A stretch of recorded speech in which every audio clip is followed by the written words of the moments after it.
Any TV fan can tell you their own heartbreaking story about a show they were really loving that happened to get canned after just one season.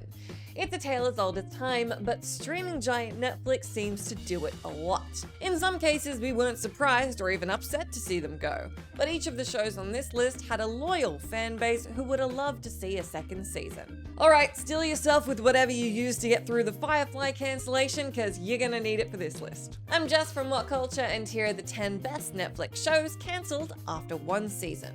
Number 10, 1899. 1899, as the name implies, is set in 1899. The show is from the creators of the critically acclaimed Netflix series Dark, so expectations were pretty darn high. While the show may not have hit the lofty heights of its predecessor, it certainly struck a chord with plenty of people. The series follows a group of European immigrants sailing to New York from Southampton in the UK on a ship called Kerberos. Of course, everything goes awry by way of some Black Mirror and Lost-esque supernatural shenanigans. The show was praised for its atmosphere, tension, and fascinating themes, though it was criticized for being perhaps a little too obscure for some viewers. Though some preferred the focus on world building and the core mystery to unravel, other critics took issue with the slow pacing and the heavy lean into its distorted reality. Overall, the show was lauded for its ambition, achieving a certified fresh rating of 76% on Rotten Tomatoes, which is pretty impressive for a mystery thriller just getting off the ground. Despite retaining 3 weeks as the number 2 top English TV show on Netflix, in January of 2023, it was announced the show would not be renewed. Though a dedicated fan base have already started to rally against the decision, calling for a second season with a change.org petition. It's sitting around 90,000 entries currently, so maybe we'll have a Sense8 situation on our hands.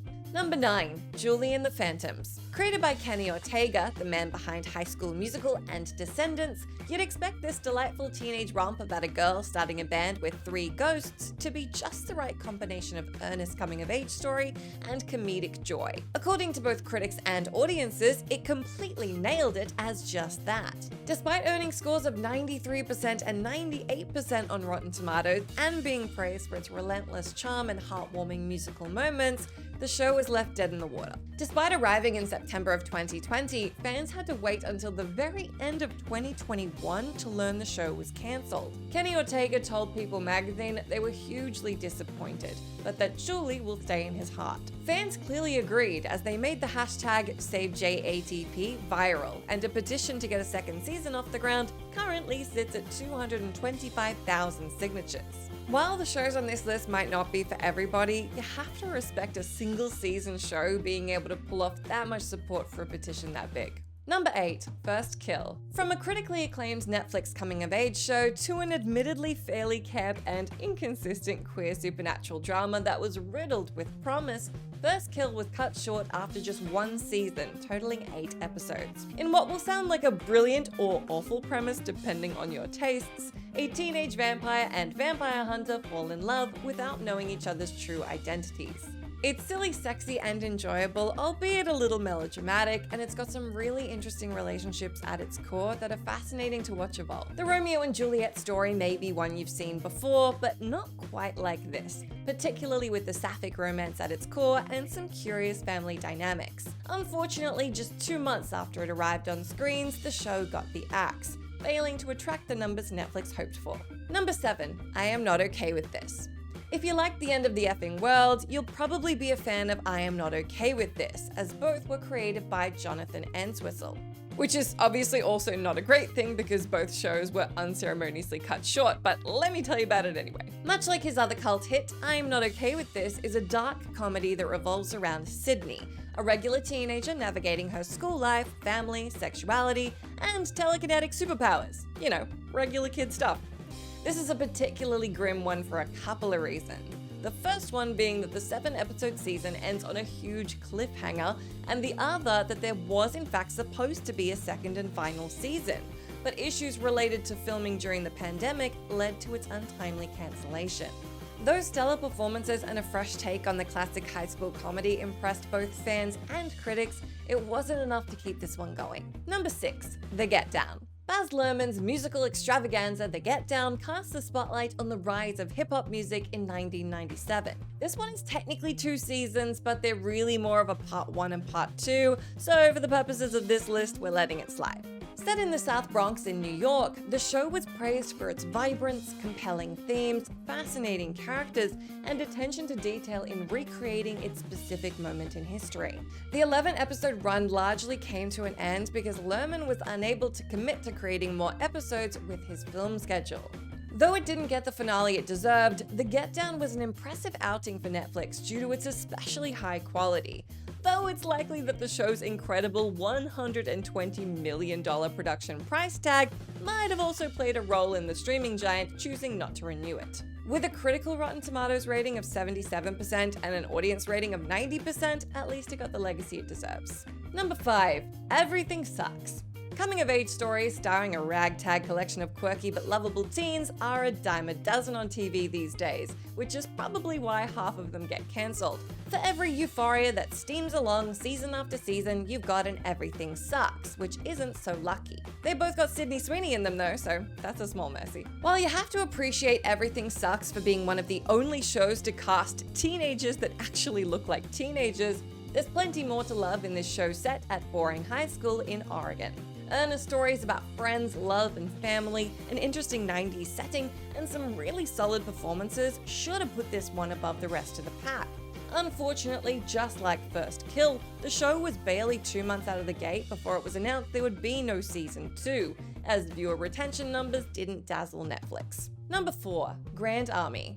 Another victim of pandemic production costs and low viewership, Grand Army came out in 2020 and follows a group of high school students at a school in Brooklyn. The show won fans for its complex characters and willingness to take on challenging themes, but lost some of its audience due to its inconsistent pacing. Its commendable interest in dealing with real-world social and political issues set it apart from the oversaturated teen drama market, and left plenty of people disappointed when it was announced its 9th episode would be its last. The show is loosely based on Katie Capiello's 2013 play, Slut, which dealt with serious issues that often affect adolescents. Unfortunately, the show was also riddled with controversy, with multiple writers leaving the project after racist exploitation and abuse allegations. Plenty of plot threads were left hanging, and fans were left with just one more show to bury in the Netflix cemetery of one-season wonders. Number 3. Uncoupled. Nothing is a sure thing in the film and television industry, but if you had to pick some heavy hitters that might do the trick, you could do a lot worse than Neil Patrick Harris and TV legend Darren Star, known for creating Beverly Hills 90210, Melrose Place, Sex and the City, and Emily in Paris. Though Star has produced nothing but slam dunks, well, at least in terms of what gets renewed, not what has good quality, we're looking at you, Emily in Paris, he could only get Netflix to order one season of Uncoupled. Uncoupled has an intriguing premise that revolves around a man, played by NPH, trying to put his life back together after his partner of 17 years leaves him abruptly. The show follows him navigating the dating scene with a tone that hits a clever balance between comedic and earnest. While it isn't pushing the envelope particularly, the show received praise for its pacing, genuinely funny gags, and vibrant New York setting. Despite earning a certified fresh rating of 73% on Rotten Tomatoes and similarly impressing audiences, Netflix canned the show. I do have a happy ending for you on this one though, because even though Netflix won't be going forward with season 2, Showtime are. I know I'm playing it a little sneaky with the title here, but I feel like after all these cancellations we need some good news, so there you go. Number 2, The Society.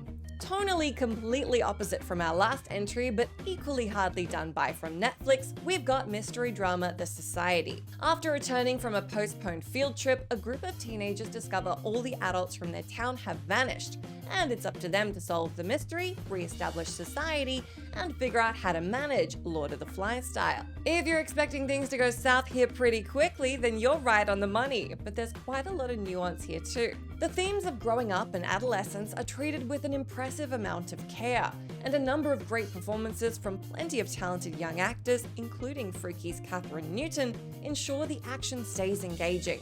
While The Society actually was renewed for a second season after being a hit with critics and fans, Netflix reneged on this decision, citing pandemic-related production issues. This was particularly brutal for fans as there was an enormous cliffhanger ending that would never see a resolution. The petition to renew this one is sitting at around 150,000 signatures, and no doubt that unsatisfying ending is a big part of that. Number 1. Teenage Bounty Hunters.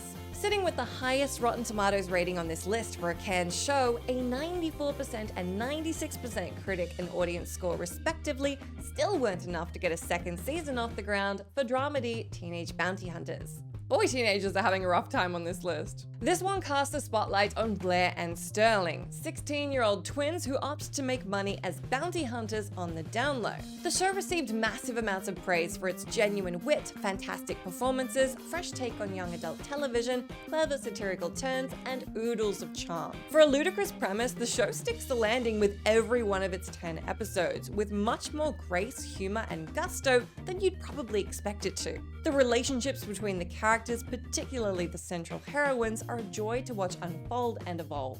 Sadly, all the rave reviews in the world weren't enough to keep this one from receiving the axe just 2 months after its premiere date.